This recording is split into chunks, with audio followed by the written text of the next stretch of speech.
ಈ ಕೃತಿ ಚಂದವೇನೆ ಗೋಪಿ ಚಂದವೇನೆ ನಿನ್ನ ಮಗನ ದುಡುಕು ಚಂದವೇನೆ ಎಂದು ಗೋಪಿಕೆಯರು ಯಶೋದೆಯನ್ನು ಕೇಳುತ್ತಿದ್ದಾರೆ.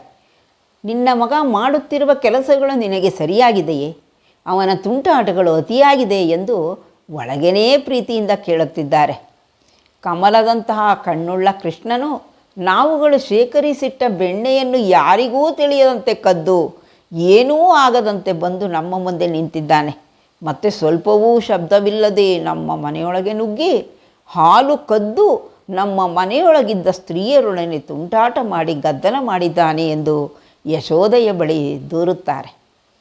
ಬೆಣ್ಣೆ ಕಳ್ಳ ಚೋರ ಎಂದು ಕರೆಸಿಕೊಂಡರೂ ಇಡೀ ಜಗತ್ತನ್ನೇ ಆಳುವ ಧೀರನಾಗಿದ್ದಾನೆ. ಇಂತಹ ಕೃಷ್ಣನಿಗೆ ನಾನು ಶರಣಾಗಿದ್ದೇನೆ ಎಂದು ದಾಸರು ಹೇಳುತ್ತಿದ್ದಾರೆ.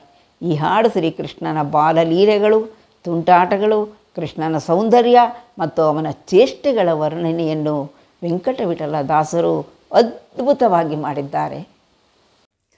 ಚಂದವೇನೆ ಗೋಪಿ ಚಂದವೇನೆ ನಿನ್ನ ಮಗನ ದುಡುಕು ಚಂದವೇನೆ ಗೋಪಿ ಚಂದವೇನೆ ಗೋಪಿ ಚಂದವೇನೆ ಚಂದವೇನೆ ಗೋಪಿ ಚಂದವೇನೆ ನಿನ್ನ ಮಗನ ದುಡುಕು ಚಂದವೇನೆ ಗೋಪಿ ಚಂದವೇನೆ ಗೋಪಿ ಚಂದವೇನೆ ಚಂದದಿಂದಲಿ ಅರವಿಂದಾಕ್ಷ ಬೆಣ್ಣೆಯ ತಿಂದು ಬೇಗನೆ ಕೃಷ್ಣ ಬಂದೋಡಿ ನಿಂತನೆ.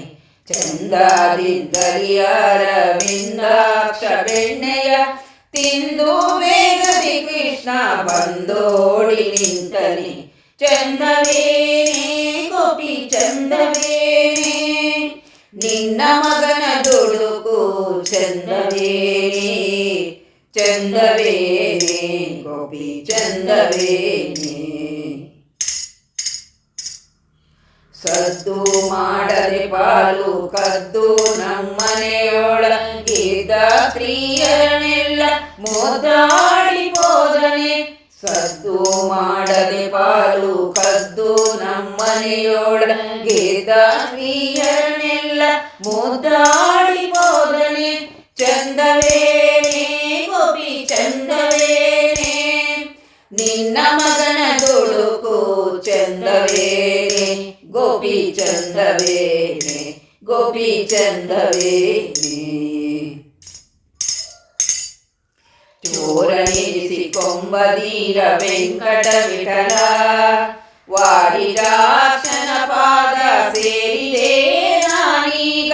ಚೋರನಿರಿಸಿಕೊಂಬದೀರ ವೆಂಕಟವಿಠಲ ವಾಡಿರಾಕ್ಷನ ಪಾದ ಸೇರಿದೆ ನಾನೀಗ.